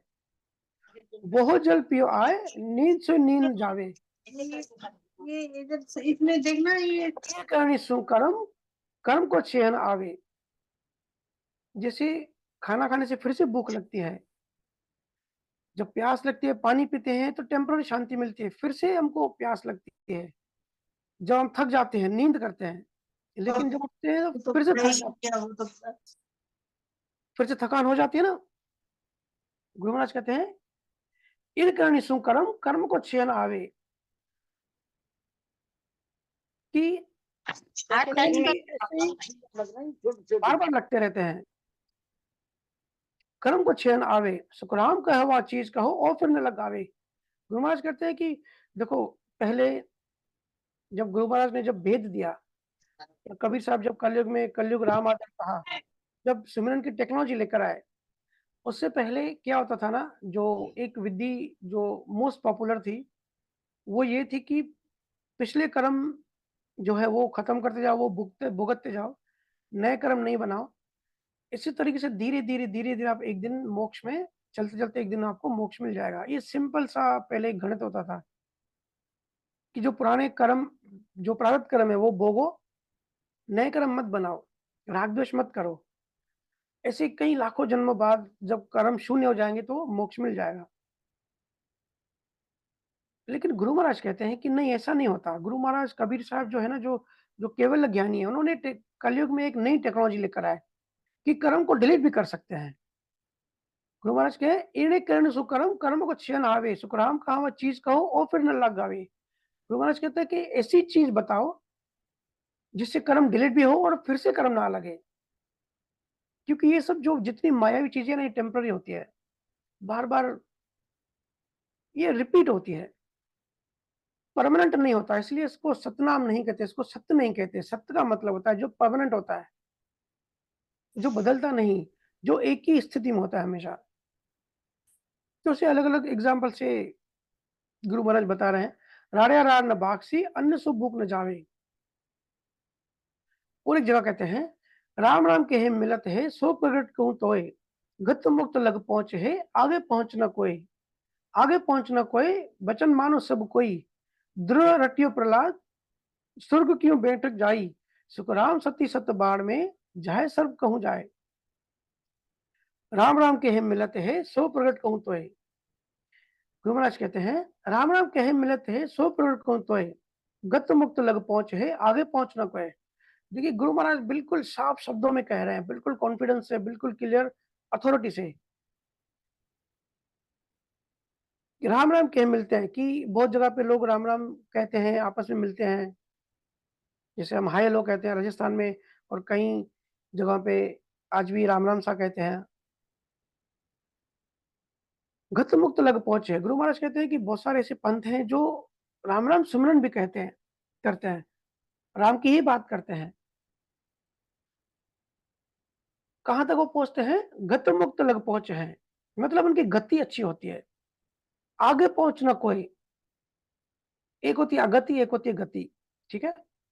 अगति मतलब जो निगुरा गया, बिल्कुल पशु योनि में गया, नर्क में गया, प्रेत में गया।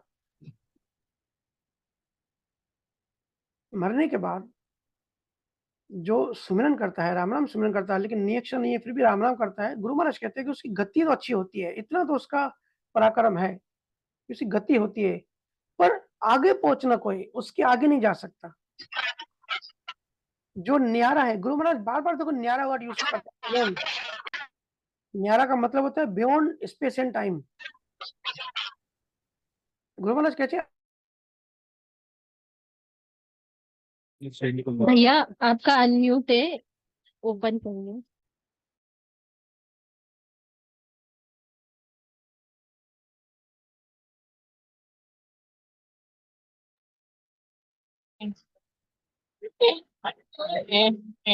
ध्रुव रटियो प्रहलाद, स्वर्ग क्यों बैठ जाई, सुखराम सत्ती सत बाढ़ में, जाया सब कहू कोई।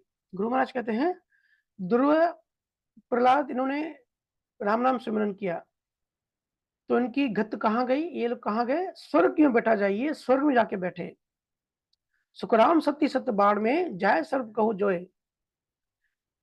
जो सत्ती होती है, गुरु महाराज अलग अलग जगह पे सत्ती का भी एग्जाम्पल दिया है कि सत्ती सिर्फ कहने से नहीं होती। पहले के जमाने में हम सबको पता है कि जब किसी के पति की जब मृत्यु होती थी, तो उसकी पत्नी को भी चिता में उसको जलाया जाता था। लेकिन जिस पत्नी के अंदर सत्य होता था, उसको कहते थे सती। तो उसको गाँव वाले नहीं बोलते थे। उसके अंदर पति के लिए इतना सत्य होता था, वो जागृत होता था कि वो खुद ही चिता में जाके बैठ जाती थी, और चिता की जो अग्नि है उसको कष्ट भी नहीं देती थी, क्योंकि उसका ध्यान पूरा सत्य में होता था, पति में होता था। लेकिन अगर समझो किसी पत्नी के अंदर सत्य नहीं जगा है, तो जैसे उसका पति ने शरीर छोड़ा,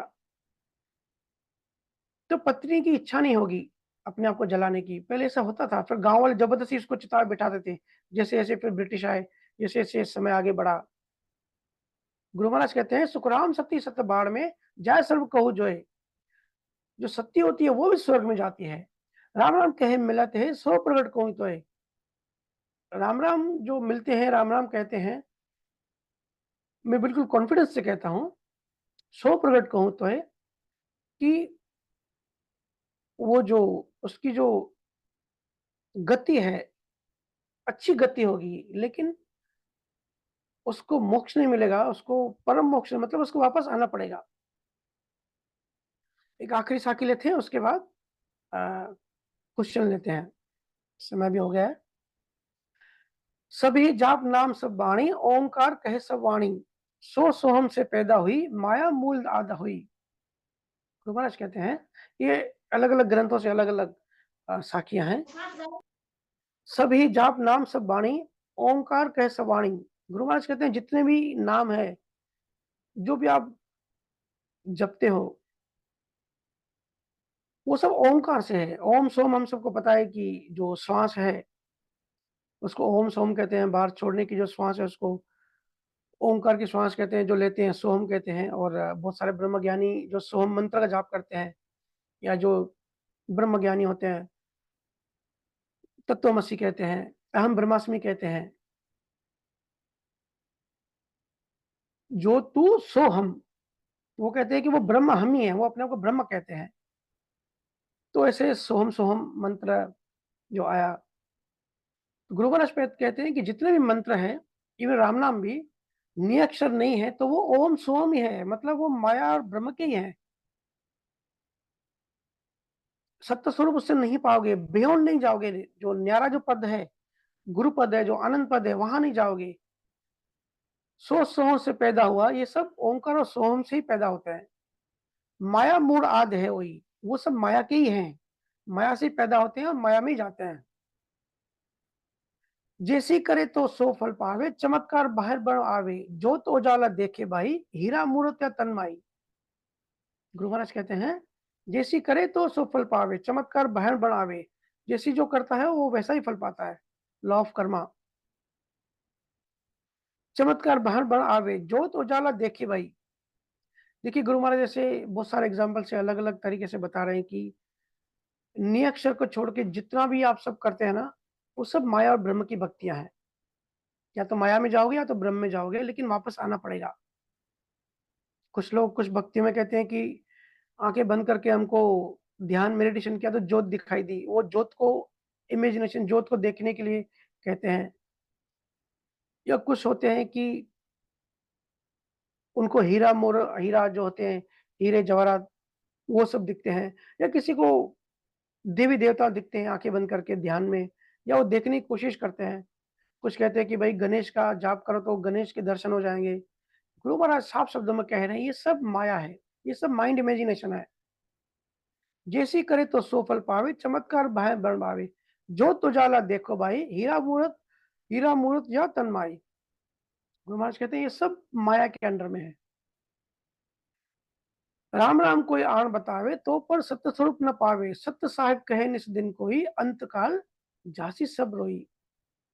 कहते हैं राम राम भी अगर कोई कर रहा है, अगर गुरु से शब्द नहीं है, अगर इंडिपेंडेंट अपने आप गुरु से कनेक्शन नहीं है, गुरु की मेहर नहीं है, गुरु से दिया हुआ भेद नहीं है, ऐसे ही बस दूसरा का सुन के, यूट्यूब देख के, किताब पढ़ के, जैसे तैसे राम राम सिमरन करने भी लगा, तो पर सत्य स्वरूप ना पावे, तो भी सत्य स्वरूप नहीं मिलेगा। सत्य साहिब कहे निस दिन कोई, अंत काल जासी सब कोई।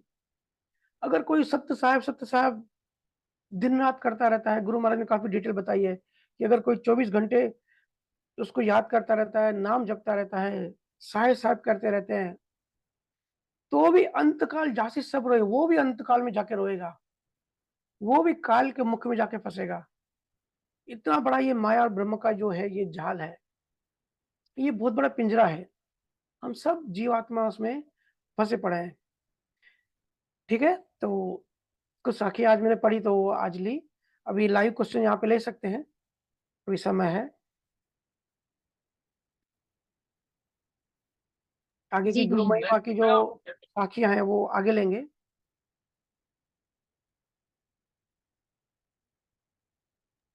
मोहन माता, आप अपना अनम्यूट करिए। राम राम भैया। राम राम।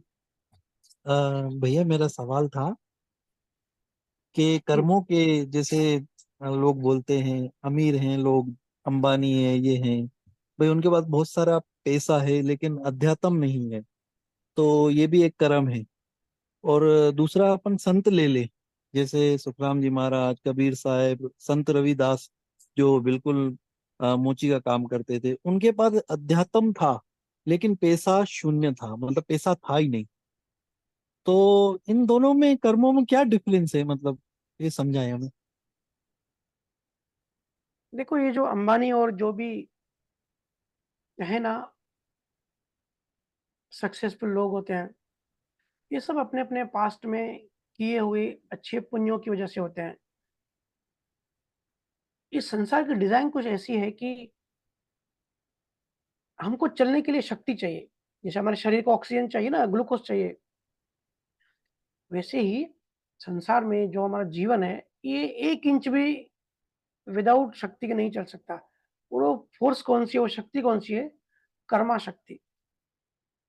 हालांकि फिजिक्स ने जो है जो अभी तक जो खोज की है, दुनिया में 4 बेसिक फोर्स के लिए बोलते हैं, weak nuclear, strong nuclear force. वो कहते हैं कि बेसिक 4 फोर्स हैं, ग्रेविटी। लेकिन एक 5वीं फोर्स भी है जो उनको पता नहीं है, कार्मिक फोर्स। हम सबका जीवन जैसे भी है, अमीर है गरीब है, पुण्य और पापों से होता है। पिछले जन्म में पुण्य किए थे, दूसरों की हेल्प करी थी, दूसरों को पैसे ही दिए थे, सब भाव किया था, तो संसारी, इसको कहते हैं संसारी पुण्य। तो इसमें संसार अच्छा मिलता है। देखो, एक होते हैं संसारी पुण्य, एक होते हैं आध्यात्मिक पुण्य, एक होते हैं संसारी पाप, एक होते हैं आध्यात्मिक पाप। तो जो संसारी है लेकिन अच्छा आदमी है, संसारी पुण्य करता है, दूसरों की हमेशा हेल्प की भावना रखता है, अच्छी नीयत रखता है, तो वो जमा हो जाते हैं कार्मिक, उसके जो असल कमाई है वो पुण्य के रूप में जमा हो जाती है। करेंसी, कर्म को करेंसी कहते हैं आध्यात्मिक भाषा में। तो नेक्स्ट जन्म में जब उसका प्रारब्ध बनेगा तब अच्छा बनेगा, क्योंकि उसकी खुद की कमाई है। तो ये अंबानी वगैरह जो भी है ना, सबकी खुद की कमाई हुई है। ऐसे किसी को यूं ही फ्रीडम नहीं है या रैंडमली कोई ऐसे मिलता नहीं है। ऐसे अगर कोई गरीब है, लाचार है, बीमार है, मजबूर है, तो अपने बनाए हुए संसारी पापों की वजह से है। दूसरों को पीड़ा दी थी। महावीर स्वामी ने बड़ा अच्छा इसकी कैलकुलेशन दी है। इसे सारे गुरुओं ने दी है लेकिन थोड़ी शॉर्ट में दी है। उन्होंने कहा कि 4 टाइप के ध्यान होते हैं, 4 टाइप के फोकस होते हैं। आत्र ध्यान, रुद्र ध्यान, धर्म ध्यान और शुक्ल ध्यान। उन्होंने जो ये डिवाइड किया है ना, पाप पुण्य की कैटेगरी, उन 4 कैटेगरी में डिवाइड किया है। वो कहते हैं कि अत्र ध्यान मतलब खुद को पीड़ा देना।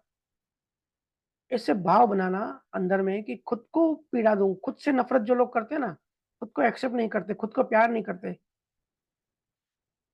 तो ये जो है, ये संसारी पाप है। इसका फल ये आता है कि वो अगले जन्म में पशु योनि में जाता है। कीड़ा-मकोड़ा, साँप आदि पक्षी, कबूतर, कौवा बनता है। दूसरा होता है रौद्र ध्यान, मतलब जो दूसरों को पीड़ा देने की सोचता है, दूसरों को तकलीफ देने का भाव करता है। तो अलग-अलग इंटेंसिटी से जैसे वो बनाएगा, वैसे या तो प्रेत में जाएगा या तो नरक गति में जाएगा। तीसरी कैटेगरी है धर्म ध्यान, कि इंसान, मतलब अध्यात्म की बात नहीं कर रहा हूँ, जो धार्मिक होता है, अच्छा इंसान होता है, तो उसकी भी अलग-अलग इंटेंसिटी से बनाए हुए कर्म, या तो वापस इंसान बनता है या देव योनि में जाता है। अगर एक्सट्रीम अच्छे कर्म बना दिए, एक्सट्रीम वो धार्मिक हो गया, तो देव योनि में जाएगा, देव बनेगा, अपने पुण्य भोगेगा। तो इंटेंसिटी कम है तो वो ह्यूमन बीइंग बनेगा। तो चौथा है शुक्ल ध्यान। जैन धर्म में काफ़ी इसकी ये बहुत पॉपुलर है, ये 4 कैटेगरी। शुक्ल ध्यान मतलब जिसको गुरु महाराज निअक्षर कहते हैं, सिर्फ़ अध्यात्म में ध्यान।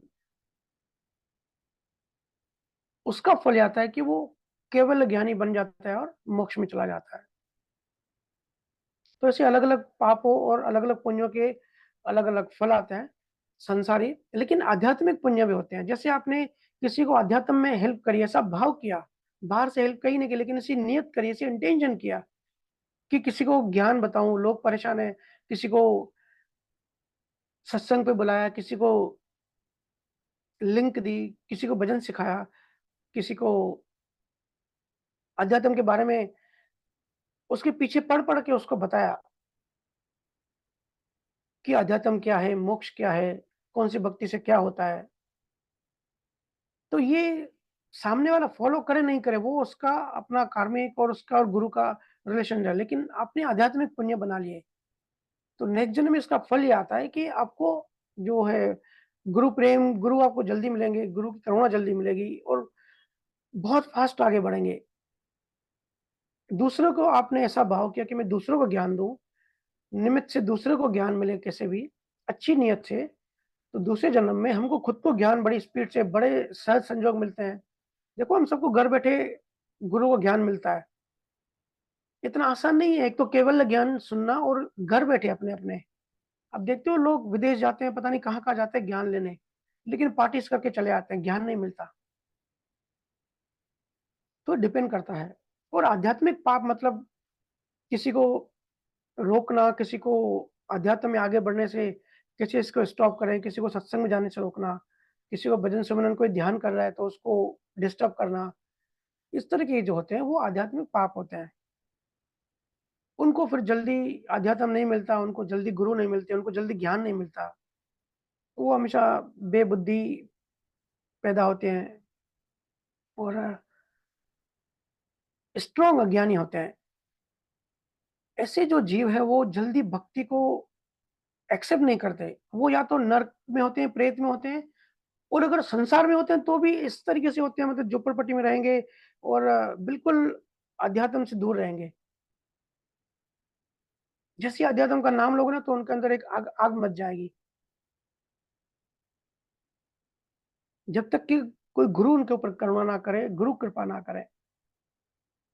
लेकिन आपने कहा कि कबीर साहब थे जैसे गुरु हैं, जो सतगुरु होते हैं, वो कुछ गुरु पैसे वाले होते हैं, कोई पैसे वाले नहीं होते हैं। तो देखो, जो सतगुरु होते हैं, जो गुरु मंडल से आते हैं, जो सत्य स्वरूप से आते हैं, जो निरक्षरी होते हैं, सिर्फ शरीर लेकर आते हैं दूसरों के। अभी हमने सुना ना कि दूसरे के भले के लिए, दूसरों को यहाँ से मुक्त कराने के लिए जो आते हैं, वो उनके खुद के हाथ में होता है। कहाँ कैसा शरीर ले जाना है, क्योंकि उनके जीव किस तरीके से मिलने वाले हैं। पिछले जन्म में जो जीव उनके रह गए थे, वो जीव किस कंडीशन में मिलने वाले हैं। वो ज़्यादा अगर मीडियम क्लास की कैटेगरी वाले हैं, तो गुरु खुद भी उस कैटेगरी से आएगा।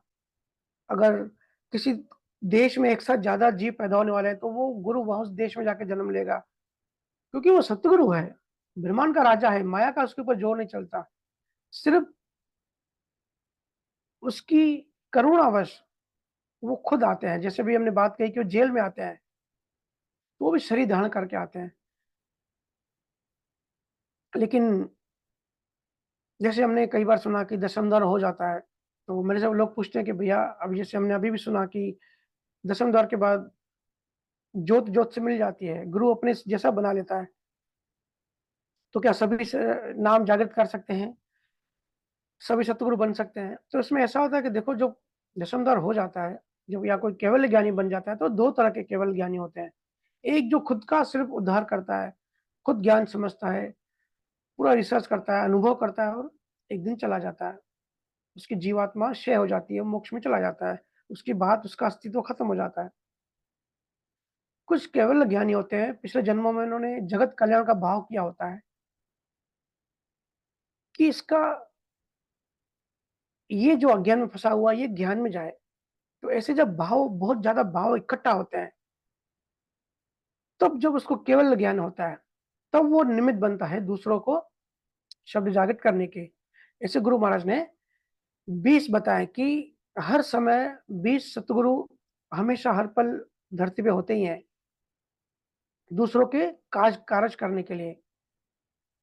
तो वो जो सतगुरु होते हैं, वो अपने आप को वैसे ही कर्मों में फंसाते हैं, जैसे उनके जीव आने वाले होते हैं, तो वैसे ही कर्मों के भाव बनाते हैं, क्योंकि उनके ऊपर वो कर्मों का नियम लागू होता है।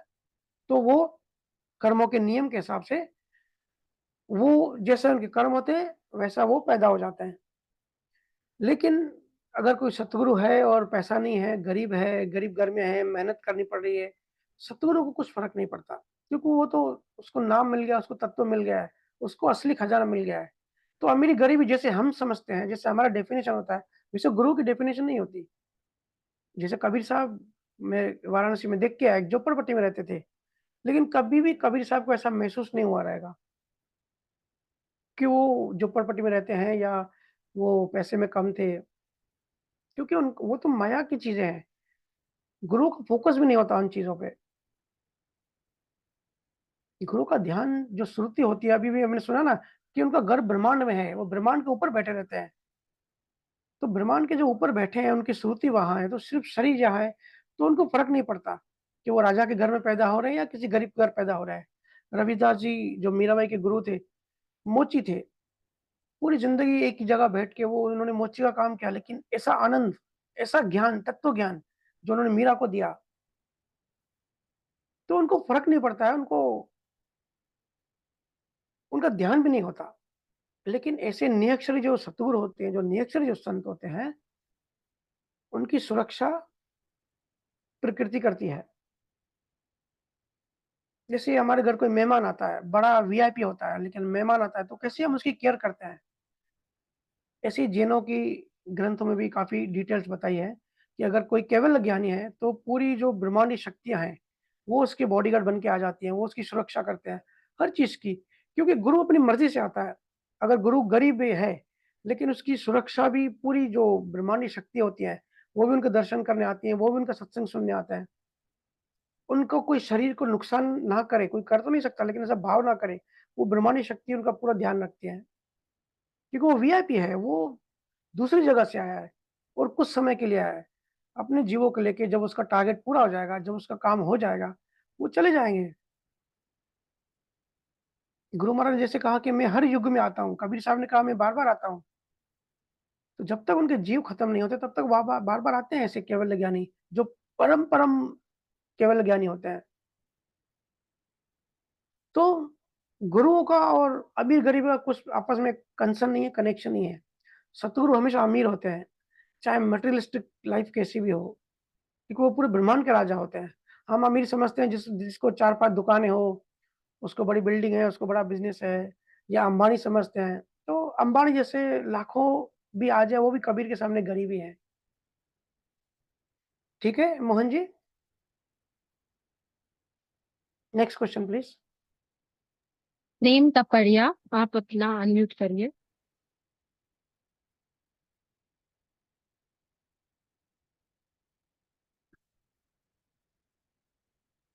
राम राम जी। राम, राम। कलकत्ता कब आ रहे हैं जी? कलकत्ता अभी देखूँ, जब ऑफ़िस वाले बुलाएँगे। एक्चुअली ऑफ़िस वाले मई में बुला रहे थे, बट मैं यूएस चला गया अभी, उसके बाद तो हमारी कॉन्फ्रेंस हो ही नहीं रही है। आज आ जाऊँगा लेकिन काफ़ी समय हो गया कोलकाता नहीं आया हूँ। हाँ, लंबा टल गया जी। जी, अच्छा, ये खुशबू का सवाल है, मैं ले रही हूँ। जी, ये जो पूरा प्रोसेस है सिमरन और ज्ञान पाने का, जी, वाणी जी में भी जो लिखा बताया गया है कि ऐसा कोई मुक्ति मिलेगी, तो यही एक तरीका है संसार में मोक्ष पाने का, और कोई दूसरा रास्ता नहीं है जिससे मोक्ष मिले? और भी कुछ ट्राई किया होगा? क्यों यही बेस्ट है? और बाकी सब क्या परम्यूटेशन कॉम्बिनेशन निकला जिससे यही एक मार्ग निकला जिससे हम मुक्ति पा सकते हैं? और फिर सेकंड पार्ट ये कि यही एक तरीका है, तो इसका ज्ञान सबको क्यों नहीं दिया? ज्ञान है सबका, सबके अंदर, पर ज्ञान तो दे देते जिससे ये मार्ग पर सबके लिए मतलब सबके लिए आसान हो जाता। सब समझ क्यों नहीं दी गई ब्रह्मांड से हम लोग? देखिए, आपने कहा कि यही एक ही मार्ग है या दूसरे मार्ग भी हैं मोक्ष के लिए। देखिए, अक्सर हम गलती करते हैं, जो भी मंत्र जाप होता है या फिर राम नाम सुमिरन भी होता है, तो हम समझते हैं ये एक ही मार्ग है, यही मार्ग है, यही मार्ग है, लेकिन राम नाम सुमिरन नहीं। अभी तो हमने सुना गुरु महाराज ने क्या कहा, मोक्ष का एक ही मार्ग है, वो है निज नाम। राम नाम सुमिरन या दूसरी टेक्नोलॉजी तो सेकेंडरी है, प्राइमरी चीज़ है, वो है निज नाम। इसको गुरु महाराज कबीर साहब सूक्ष्म भेद कहते हैं। देखो, नाम कुछ भी कह लो, मैंने कहा ना, ये भावनी वो ऐसी चीज़ है, 52 अक्षरों में उसको बता नहीं सकते। जो सत्य स्वरूप है ना, जो आत्मा है, जो परमात्मा है, जो मोक्ष है, जो आनंद है, उसको शब्दों में नहीं बाँध सकते, शब्दों में नहीं परोया जा सकता। लेकिन फिर भी अभी बात तो शब्दों में करनी पड़ेगी, तो उसको निजनाव कहते हैं, नियक्षर कहते हैं। लेकिन वो ऐसी चीज़ है, जैसे मैंने लास्ट वीक भी कहा कि ऐसी कह लो कि वो एक शक्ति है, लेकिन मैं अनुभव करता हूँ शक्ति भी बहुत छोटी है उसके सामने। इसके लिए शक्ति वर्ड यूज़ करना ही मुझे थोड़ा हेसिटेशन होता है। लेकिन शक्ति वर्ड यूज़ करते हैं, वो ऐसी शक्ति है, वो जो सूक्ष्म भेद है, वो है तो मोक्ष है, और वो एक ही उपाय है, पूरी दुनिया में, हर युग में। जैसे जनक के बारे में हमको पता पड़ा, अष्टवक्र थे। अष्टवक्र ने जनक को क्या दिया? अष्टवक्र ने जनक को सूक्ष्म वेद दिया, ये निजनाव दिया। ऐसे ही वशिष्ठ ने राम को दिया। ये गुरु शिष्य परंपरा में गुरु हमेशा सूक्ष्म वेद देते हैं, ये शक्ति देते हैं। जिस शक्ति की मैं बात कर रहा हूँ ना, ये ऐसे समझो कि हमको दही चाहिए, तो दूध में हम क्या करते हैं, दही का थोड़ा-सा गुड़ डालना पड़ेगा ना, और हम कुछ भी नहीं करते, सिर्फ़ दूध में दही का थोड़ी-सी दही डाल देते हैं, बाकी जो दही के जो परमाणु हैं, वो खुद ही काम करता है। तो जैसे हम सब अभी जीवात्मा हैं, हम सब फँसे हुए हैं, शरीर भी ले लिया, एक तो जीवात्मा का शरीर ले लिया और ऊपर से लेयर हमने फिज़िकल शरीर भी ले लिया, फिज़िकल बॉडी में है, फिर 70-80 साल तक ऐसे ही रेंगते रहते हैं, फिर मर जाते हैं, फिर भटकते हैं, फिर आते हैं, ऐसे भटकते ही रहते हैं। तो जैसे दही डालने से दूध पूरा दही दही बन जाता है, ऐसे ही वो जो सत्वगुरु होते हैं, वो थोड़ी-सी शक्ति जागृत कर देते हैं, थोड़ी शक्ति डाल देते हैं जीवात्मा में, ताकि ये जो सोया हुआ है, ये जो नकली मटेरियलिस्टिक लाइफ में आ गया है, जो 5 तत्वों का हमारा शरीर है, 9 तत्वों का हमारा जो लिंग शरीर है, जो जीवात्मा है, ये बन गया है, चित्त बन गया है। वो जो दही है, जैसे अपना गुण दूध के ऊपर ढालती रहती है, ऐसे ये नियक्षर ऐसी शक्ति है, ये अपना जो सत्व का जो गुण है, जो सत्व स्वरूप का जो गुण है, वो धीरे-धीरे गुण डालती रहती है।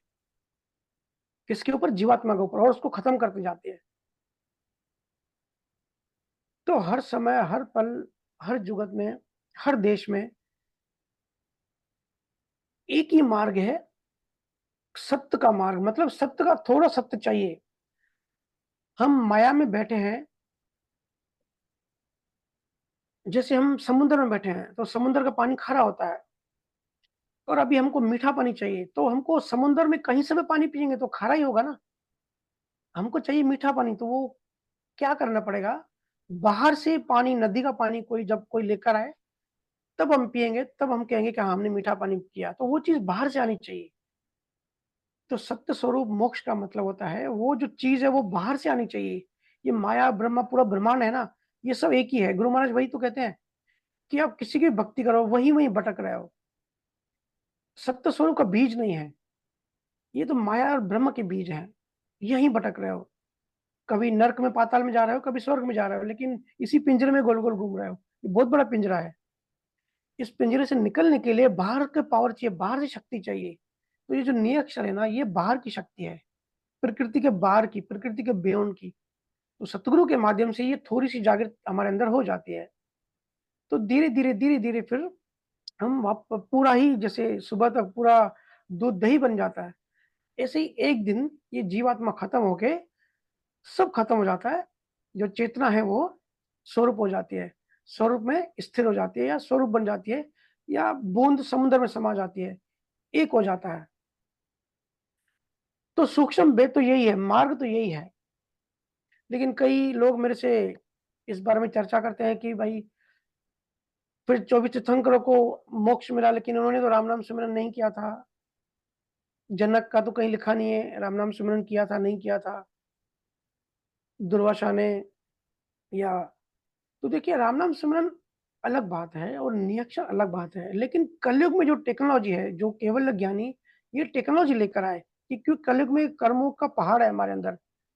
वो राम नाम क्या है? रंकार मकार, एक कर्म काटने की छुरी है। लेकिन वो ऐसी छुरी है, अगर नियक्षर नहीं है तो हम बार-बार कर्म काटते हैं उससे, फिर से कर्म बन जाते हैं, फिर से काटते हैं, फिर से बन बन जाते हैं। जैसे अभी गुरु महाराज ने कहा ना कि हम खाना खाते हैं, पेट भर जाता है, लेकिन फिर भूख लगती है, पानी पीते हैं, फिर प्यास लगती है। ऐसे ही राम नाम अगर नियक्षर नहीं है, तो वो ऐसी टेक्निक, ऐसी टेक्नोलॉजी है, क्योंकि राम नाम भी 52 अक्षरों में आता है, लेकिन वो खुद को ही काटता है, खुद के बनाए हुए कर्म 52 अक्षरों से जो हम कर्म बनाते हैं, उस कर्मों को, ऊर्जा को वो राम नाम काटता है। लेकिन नियक्षर नहीं है, तो भी वो परम तत्व, वो परमानेंट तत्व नहीं मिलेगा। तो ये जो राम नाम स्मरण की जो टेक्नोलॉजी है, ये कलयुग में है तो हर युग में, लेकिन कलयुग में ज़्यादा जोर दिया गुरुओं ने इसको, क्योंकि नियक्षर के साथ राम नाम जब मिल जाता है, और कलयुग में जब पहाड़ों के इतने कर्मों के पहाड़ हैं, तो आसानी से कट जाते हैं, स्पीड बढ़ जाते हैं। लेकिन चाइना में अभी कुछ अगर संत हुए, और जिसको सूक्ष्म वेद है, तो चाइना में उसने सूक्ष्म वेद दिया, और वहाँ पे उसको जीव को मोक्ष मिला, जिसने अनुभव किया, सत्य अनुभव किया। हालाँकि बहुत कम है, वेस्टर्न कंट्रीज़ में भी होगा, जिसको सूक्ष्म तत्वों का भेद होगा, वो हमको नहीं पता है। क्योंकि गुरु महाराज ने कहा ना कि 20 गुरु हमेशा होते ही हैं, वो दुनिया में कहीं भी हो सकते हैं, लेकिन हर समय होते हैं। तो वो सूक्ष्म भेद वो जब देते हैं, तो वो मोक्ष का एक ही मार्ग है ना? तो ये टेक्नोलॉजी है। तो जो तीर्थंकरों के बारे में कहा जाता है, तीर्थंकर भी दशम द्वार के नीचे जो सिद्धशिला है, वहाँ तक जाते हैं। लेकिन 24 तीर्थंकरों में 4 तीर्थंकर ऐसे हुए जिनको ये तत्व मिला, ये नियक्षर मिला, तो वो दशम द्वार के ऊपर गए। तो ये ऐसा नहीं है कि भाई उन्होंने तो राम-नाम नहीं किया। बात राम-नाम नहीं है, बात राम-नाम करने की नहीं है। बात है नियक्षर की, बात है सतनाम की। बड़ा सूक्ष्म, बड़ी रहस्य भरी बात है। मुझे शब्द नहीं मिल रहे हैं बताने के लिए। रहस्य जो है, जो वो ऊर्जा है, जो एनर्जी है, वो सत्य की एनर्जी है। वो चाहिए मोक्ष के लिए, वो एक ही मार्ग है। पहले भी वही एक ही मार्ग था, आज भी एक ही मार्ग है। अभी हमारी पृथ्वी एक दिन नष्ट हो जाएगी, हमारा सूर्य की भी उम्र है, सूर्य भी एक्सपायर हो जाएगा, हमारी ये धरती खत्म हो जाएगी। फिर हम हो सकता है एंड्रोमेडा गैलेक्सी में जाएँ, दूसरी गैलेक्सी में दूसरी पृथ्वी होगी, वापस हम सब जीव अगर मोक्ष नहीं मिलता है, तो वापस उस धरती पे आ जाएँगे शरीर लेके, है ना? फिर उस धरती पे, उस दुनिया में भी जो मोक्ष का जो रास्ता होगा, वो यही होगा। सत्य जो है, नाम जिसको कहते हैं, वो सत्य की ऊर्जा। क्योंकि जब तक बाहर का गुण नहीं आता, तब तक हम माया में, तो माया के गुण ही लगेंगे। सत्व का गुण तो लगेगा नहीं, और मोक्ष के लिए चाहिए सत्व का गुण। तो बेसिक जो चीज़ है, जो फंडामेंटल है, जो बिल्कुल कंपल्सरी है, वो है नियक्षर, वो है सत्य। उसके बाद जो टेक्नोलॉजी है, जो मेथड है, वो अलग समय पे, अलग गुरुओं ने, अलग देशों में, अलग धरतियों पे अलग यूज़ किया है। वो डिपेंड करता है, मैंने कहा ना, हर सतगुरु का अपना कार्य होता है, हर सतगुरु का अपना ये स्टाइल होती है काम करने की। लेकिन सारे सतगुरु में जो कॉमन चीज़ है, वो है नियक्षर। तो वेद जो है वो नियक्षर का है। बड़ी गहराई से ये बात समझना और सुनना, और ये सब अनुभव की बातें हैं। बड़ी मुश्किल से कहीं लिखा हुआ आपको मिलेगा। सत्य चाहिए, मोक्ष के लिए सत्य चाहिए जो परमानेंट तत्व है, और सत्य के लिए सत्य का गुण चाहिए। ठीक है? प्रेम जी? तो अभी समय हो गया है। सत्संग को हम यहीं विराम देते हैं। नेक्स्ट वीक फिर गुरु महिमा की आगे की साखियाँ हम कंटिन्यू करेंगे, जब तक कि सीरीज़ खत्म हो। आप सबको बहुत-बहुत धन्यवाद। सब मस्त रहें, आनंद में रहें, ध्यान और ज्ञान में आगे बढ़ते रहिए। नियक्षर जिनको जागृत है, बहुत बड़ी चीज़ गुरु महाराज ने बहुत जगह कहा है कि वो चीज़, क्या चीज़ आपको पता भी नहीं क्या मिला है। आगे बढ़ते रहिए, और गुरु को धन्यवाद कहने की एक ही रीत होती है कि जो गुरु से मिला है वो हम आगे आगे शेयर करें। गुरु को जब धन्यवाद कहते हैं, थैंक यू कहते हैं ना, तो वर्ड्स में नहीं कहते। बस यही गुरु सेवा होती है कि जो गुरु से ज्ञान मिला वो आगे हम ज्ञान बाँटें, आगे ज्ञान शेयर करें। एट लीस्ट ऐसा भाव तो करें। ठीक है? तो मस्त रहिए, आनंद में रहिए। प्रकृति को, जीवन को, शरीर को सीरियस मत लीजिए। सब कर्मों से चलेगा। जो कर्मों में है वैसे ही मिलेगा, जो कर्मों में नहीं है बिल्कुल नहीं मिलेगा। बिल्कुल प्योर सिद्धांत है ये। ठीक है? सभी का बहुत-बहुत धन्यवाद। राम राम भैया। राम राम साईं।